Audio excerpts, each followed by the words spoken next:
एक SDM officer अपनी सहेली की शादी में जा रही थी। उसने आम लड़की की तरह कपड़े पहने हुए थे। ना कोई सरकारी गाड़ी, ना कोई सुरक्षा, बस एक आम लड़की की तरह मोटरसाइकिल चला रही थी।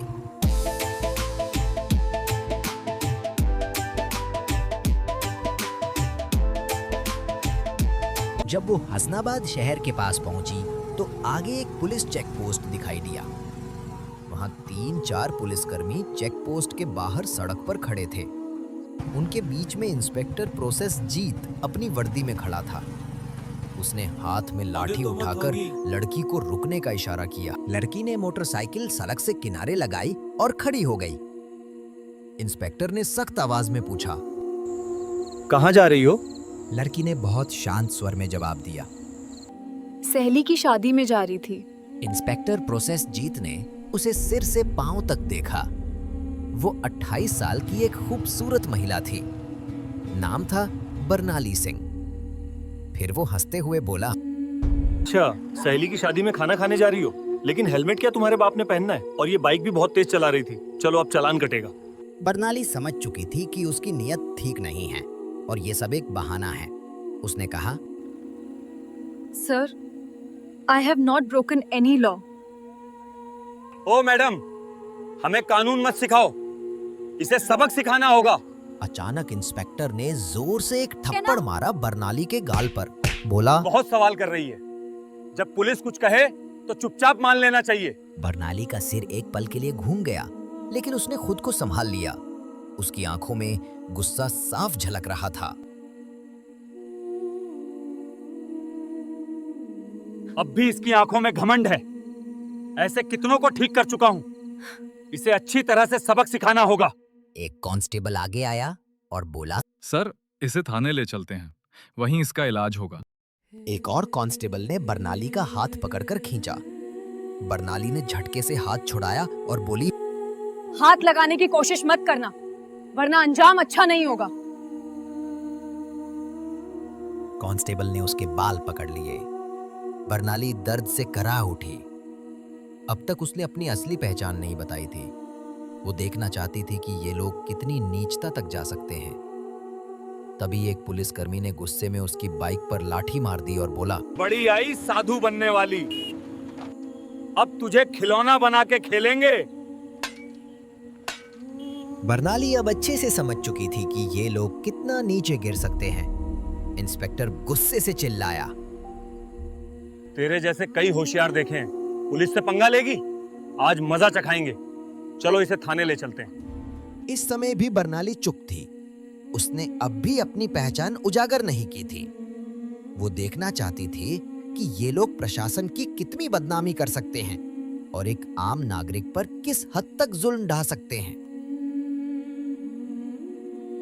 थाने पहुंचते ही इंस्पेक्टर प्रसन्नजीत हंसते हुए बोला, अब इसकी जुबान भी चलने लगी है। चलो थाने में देखेंगे कितनी चलती है इसकी जुबान। थाने में घुसते ही उसने चिल्लाकर कहा, ओए, कहां गए सब? चाय पानी लगाओ जल्दी, आज एक खास माल आया है। बरनाली अब भी चुप रही, बस थाने की दीवारों को देखती रही। एक कांस्टेबल ने धीरे से पूछा, सर, क्या केस है? कुछ भी लिख दो, हेलमेट, स्पीड, बदतमीजी, जो मन हो, बस अंदर करना है और इसका घमंड तोड़ना है। बरनाली सब सुन रही थी, लेकिन चुप थी। इंस्पेक्टर ने टेबल पर हाथ मारा और गरज कर पूछा,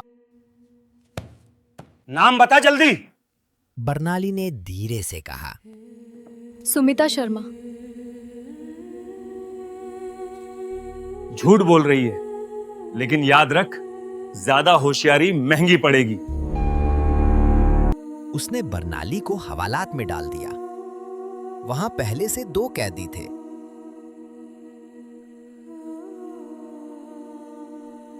एक ने पूछा, बहन, तूने क्या गुनाह किया है? बरनाली हल्की मुस्कान दी, लेकिन कुछ नहीं बोली। उधर इंस्पेक्टर झूठी रिपोर्ट बना रहा था। लेकिन सर, बोला, इसके ऊपर चोरी और ब्लैकमेलिंग का केस ठोक दो। कांस्टेबल हिचकिचाया। लेकिन सर, बिना सबूत इस थाने में सबूत बनाए जाते हैं। कुछ देर बाद कांस्टेबल ने कोठरी में आकर बरनाली के कंधे पर हाथ मारा। तभी दरवाजे पर एक भारी आवाज गूंजी। रुको। सब मुड़कर देखने लगे। सीनियर इंस्पेक्टर संजय वर्मा खड़ा था। उसने गुस्से से पूछा, ये सब क्या हो रहा है? प्रसन्नजीत बोला, कुछ नहीं सर, सड़क की औरत ज्यादा अकड़ दिखा रही थी, सबक सिखा रहा हूं। संजय को शक हुआ और उसने बरनाली से नाम पूछा। बरनाली फिर भी चुप रही। संजय ने आदेश दिया, इसे अलग कोठरी में रखो, अकेले।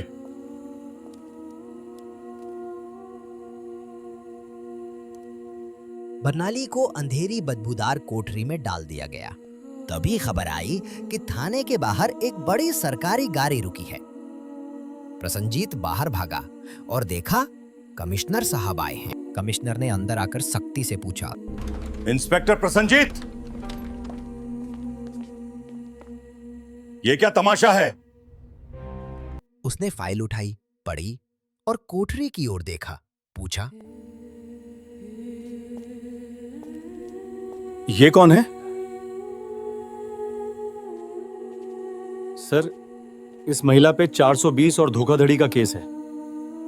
कमिश्नर ने सवाल किया। सबूत है? अब प्रसन्नजीत फंस गया। कमिश्नर ने सीधे महिला से पूछा। तुम्हारा नाम क्या है? तभी पहली बार बरनाली मुस्कुराई और बोली, मेरा नाम एसडीएम बरनाली सिंह। थाने में सन्नाटा छा गया। प्रोसेस से जीत के हाथ पांव कांपने लगे। सभी कांस्टेबल हैरान रह गए। बरनाली ने साफ कहा, प्रसन्नजीत, अब तेरी नौकरी गई। तेरा सस्पेंशन पक्का। रुको मैडम, पहले ये देख लो। उसने एक ट्रांसफर ऑर्डर दिखाया। कमिश्नर ने जांच कराई। संजय बोला, कागज असली है, लेकिन इसने चार्ज नहीं सौंपा है। यानी सारे कुकर्म इसी के कार्यकाल में हुए हैं। अब ये बच नहीं सकता। अब तेरा नया ठिकाना वहीं होगा जहां तू दूसरों को डाला करता था। कांस्टेबल उसे पकड़ने आगे बढ़े तो प्रसन्नजीत चिल्लाया, कहा, मैं अकेला नहीं हूँ, ये सब मेरे साथ थे, ऊपर तक सब शामिल है। संजय ने एक एक पुलिस वाले पर शक की नजर डाली। बरनाली ने कमिश्नर से कहा, अब इस पूरे थाने को साफ करना होगा, कोई नहीं बचेगा। पत्रकारों को खबर लगी और ब्रेकिंग न्यूज फैल गई। उसी वक्त एसपी साहब थाने पहुंचे। बरनाली ने सीधा उसकी आंखों में देखा और कहा, क्या तुम्हें लगता है तुम बच जाओगे?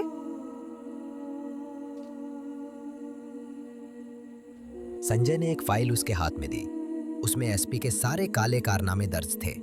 बरनाली ने फाइल कमिश्नर को दिखाई। कमिश्नर गरज कर बोला, गिरफ्तार करो इसे। एसपी की गिरफ्तारी के साथ जिले में तूफान आ गया। दिल्ली तक खबर पहुंच गई। मुख्यमंत्री ने आदेश दिया, जितने भी अफसर और नेता शामिल हैं, सबको गिरफ्तार करो। 2 दिन में 40 पुलिस अफसर, 10 बड़े अधिकारी और कई नेता गिरफ्तार कर लिए गए।